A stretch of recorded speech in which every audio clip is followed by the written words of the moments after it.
How many different rectangle can be drawn whose length and width are whole number.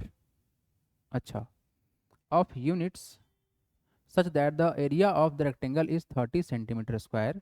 Which rectangle has the greatest perimeter? Which rectangle has the least perimeter? अच्छा, ठीक है।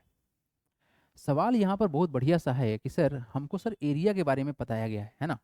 और area के बारे में इतना बोला गया है कि सर हमारे पास हमारे पास जो एरिया है रेक्टेंगल शेप का, how many different rectangle can be drawn whose length and width are whole number. अच्छा ठीक है, होल नंबर होना चाहिए of units such that the area of rectangle is 30 centimetre square. ठीक है सर, तो हमारे पास जो गिवन इंफॉर्मेशन है उसमें पता है क्या सर कि सर एरिया ऑफ रेक्टेंगल पता है, एरिया ऑफ रेक्टेंगल पता है, ये कितना है सर, ये हम लोग का है 30 सेंटीमीटर स्क्वायर। अब इस सवाल को देखते हुए हमको ये कंसिडर करना है कि सर सबसे बड़ा क्या निकालना है सर, ग्रेटेस्ट पैरामीटर किसका होगा और सबसे लिस्ट पैरामीटर किसका होगा। अब इसके लिए जितना भी पॉसिबिलिटी है इस एरिया के बेसिस पर सर लेंथ को रख के और ब्रेथ को रख के हम वैल्यू को निकाले तो क्या क्या हो सकता है ना। तो अगर आप इस चीज़ को समझो सर तो बेसिकली कैसे सोच सकते हैं इसके बारे में, सर 30 बनाना है तो सर 1 इंटू सर 30 बन सकता है। यानी ऐसा रेक्टेंगल जिसका सर लेंथ सर 30 का हो, ब्रेथ सर 1 सेंटीमीटर का हो, तो ये वैल्यू कितना आएगा सर 30 सेंटीमीटर स्क्वायर इसका आएगा। मतलब हम ये कहना चाह रहे हैं कि अगर आप ऐसा कुछ रेक्टेंगल बना लो, ऐसा कुछ रेक्टेंगल बना लो, रेक्टेंगल आप ऐसा कुछ बना लो जो लंबा हो 30 सेंटीमीटर और चौड़ा हो 1 सेंटीमीटर, तो 30 इंटू 1 कितना होता है सर, 30 इंटू 1 सर 30 ही होगा, तो इसका एरिया कितना होगा 30 सेंटीमीटर स्क्वायर होगा। लेकिन हम ऐसे सोच सकते हैं सर, तो 30 को बनाने के लिए सर ऐसे सोच सकते हैं सर 2 इंटू कितना होगा सर 15 होगा, तो इसका वैल्यू कितना होगा सर 30 सेंटीमीटर स्क्वायर होगा, इसमें कोई डाउट ही नहीं है। ठीक है जी, मतलब समझ में आ रहा है ना। इसको हम चेंज करेंगे सर 30 बनाने के लिए सर हम कर सकते हैं 3 × 10। बात समझ में आ रहा है। सर 30 बनाने के लिए सर हम कर सकते हैं सर 4 का फैक्टर नहीं है तो 4 में जाएगा ही नहीं, है ना। 5 में जा सकता था, क्या होगा 5 × 6 होगा। फिर लिख सकते हैं क्या सर 6 को इसको लिख सकते हैं 6 × 5, ये हो सकता है, पॉसिबल है, बिल्कुल है। सर 7 से काम बनेगा नहीं, 8 से काम बनेगा नहीं, 9 से काम नहीं बनेगा, फिर 10 से काम बनेगा, तो सर 30 बराबर हो सकता है कितना 10 × 3, यानी रिपीटेशन हो रहा है ये वाला चीज़, है ना। ये और ये दोनों रिपीटेशन हो गया, पेरीमीटर सेम होगा, ये भी हम लोग का रिपीटेशन हो गया, पेरीमीटर सेम, बस ओरिएंटेशन अलग है और कुछ भी नहीं है। 10 के आगे बढ़ेंगे सर 15 हमको मिल जाएगा सेम टू सेम, तो रिपीटेशन मत करो, रिपीटेशन में मत जाओ, या रिपीटेशन दे रहा है। तो फिलहाल के लिए आपको ये बताना है कि सर सबसे बड़ा पेरीमीटर किसका होगा। तो आप लोग क्या सोच रहे हैं सर, आर एस अग्रवाल की है बाबू, ये क्वेश्चन आर एस अग्रवाल की है। Sir please after this can we discuss the chapter number 9 और चैप्टर नंबर 12। नब्या का ये रिक्वेस्ट है, या तो 9 नहीं तो 12। 12 में क्या है जी, 12 में क्या है चैप्टर में, चैप्टर नंबर 12 में क्या है जी, ये चैप्टर नंबर 12 तो पढ़ रहे हैं हम लोग, क्या तुम भी नब्या एकदम 12 पढ़ रहे हैं, 12 में फिर से स्टार्ट कर दो तुम। Sir please give me the video of chapter number 10 construction, ठीक है, पर भेज देंगे आज लिंक। 10 × 3। हाँ, तो आप लोग ये बताइए कि सर नब्या शर्मा चैप्टर नंबर 7, कोई बात नहीं नब्या। तो हमको आप लोग ये बताइए कि सर सबसे बड़ा जो पेरीमीटर यहाँ पे डिफाइन होगा वो किसका होगा।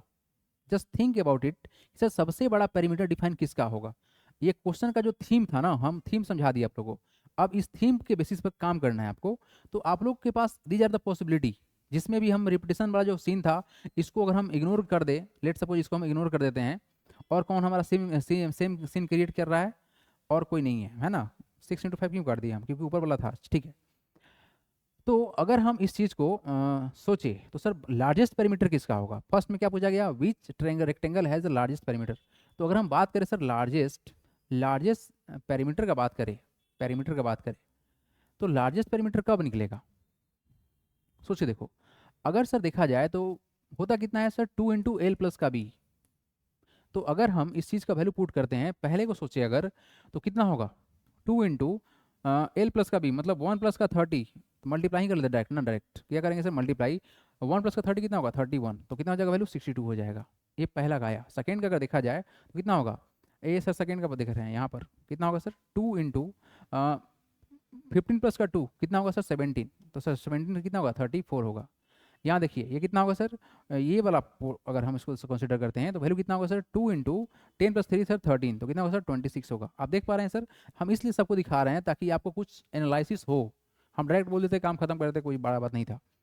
तो सर अगर हम इस चीज़ को कंसिडर करते हैं तो यहाँ पर क्या आएगा सर, 2 × 6 + 5 कितना होता है, देखो एल प्लस बी करना है ना, तो एल को मान लो 5, बी को मान लो 6, तो कितना होगा 11 होगा, तो कितना होगा सर 22 होगा। देखो क्या हो रहा है, ये कुछ बात है जो कि आपको समझ में आएगा। और सर क्या कर सकते हैं, देखो 10, देखो यहाँ पर ना इसको भी इग्नोर करना पड़ेगा क्योंकि सर 10 और 3 सर सेम टू सेम होता है। अगर आप इसका निकालोगे एरिया, सॉरी पेरीमीटर, तो कितना होगा वैल्यू सर, 2 × 10 + 3 कितना होगा सर 13, तो 13 2 जा कितना होता है 26, तो सर 26 सेम हो रहा है ना। तो रिपीटेशन को नहीं कैलकुलेट करना है, इसको छोड़ दीजिए, यानी इसको हम हटा लेते हैं, इसको भी हटा लेते हैं क्योंकि sir data same to same बन जाएगा। ठीक है सर, तो आप बताओ कि सर सबसे बड़ा पेरीमीटर किसका है और सबसे छोटा पेरीमीटर किसका है।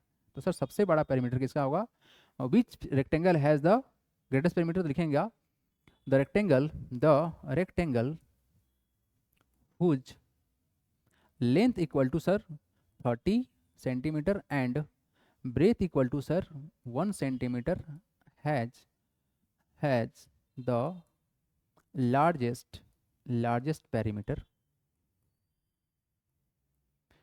अच्छा यहाँ पर क्या है सर, यहाँ पर क्या बताना है, which rectangle has the least perimeter, तो क्या लिखेंगे द रेक्टेंगल हुज लेंथ बराबर हाउ मच, लेंथ बराबर सर 5 सेंटीमीटर एंड ब्रेथ बराबर सर कितना 6 centimetre has the least perimeter. अब बताओ किसी को डाउट है तो बताओ, क्या ये बात क्लियरली समझ में आया है या कोई डाउट है। हाँ जी, हाँ दृष्टि आपका आंसर सही है 1 और 30 का। तो बेसिकली बाबू इन सब चीज़ों को समझने के लिए कोई बड़ा बात नहीं है सर। एरिया ऑफ रेक्टेंगल यहाँ लिख लीजिएगा, एरिया ऑफ रेक्टेंगल जो होता है ये होता है सर L/B होता है। तो हमने ऐसे रखा, चीज़ों को एनालिसिस किया, हमने बस एक बात को ध्यान रखा ये कि सर रिपीटेशन नहीं हो जाए। जैसे 5 × 6 सर 30 होता है, तो सर 6 × 5 भी 30 होता है। तो सर अगर हम ऐसे करेंगे ना तो पेरीमीटर सेम निकल जाएगा, क्योंकि लेंथ और ब्रेथ को बस आप इंटरचेंज कर ले रहे हो, तो उससे कोई फर्क नहीं पड़ेगा ना। आप अपने घर के बाउंड्री पर जाके खड़े हो जाओ और पहले आप लेंथ नाप लो, बाद में ब्रेथ नाप लो, या आप पहले ब्रेथ नाप लो बाद में लेंथ नाप लो, ऐड करोगे रिजल्ट तो सेम ही आएगा ना। यस सर सेम आएगा। तो इसीलिए सर हम यहाँ पर जो पॉसिबिलिटी है उसको वन टाइम कंसिडर करके हम निकालेंगे वैल्यू को और हमारा आंसर आ जाएगा। चलिए, क्या आप लोगों को सच में सब कुछ अच्छे से समझ में आ गया है, क्या डाउट है कुछ बताइए। सर एक बार और समझा दीजिए, सर एक बार और समझा दीजिए। पर्व का कहानी है sir 5 centimetre long 6 centimetre broth का स्मॉल पेरीमीटर होगा। वेरी गुड, सबका सही है। नॉट अंडरस्टैंड, पर्व का कहना है कि सर समझ में नहीं आया है। निकालो मेरा AK-47 कहाँ है, कहाँ है मेरा AK-47 बोला सर समझ में नहीं आया है, हैं पर्व कहाँ नहीं समझ में आ रहा है। सर इसके बाद डेसिमल पढ़ा दीजिए, पढ़ाइए, ठीक है पढ़ा देंगे। अब कोई भी चैप्टर नहीं है जो 1 वीक से ज़्यादा बड़ा चल जाए, है ना, हम उड़ाने वाले हैं धुआं में। अब पुनीत पांडे का को भी समझ में नहीं आया है।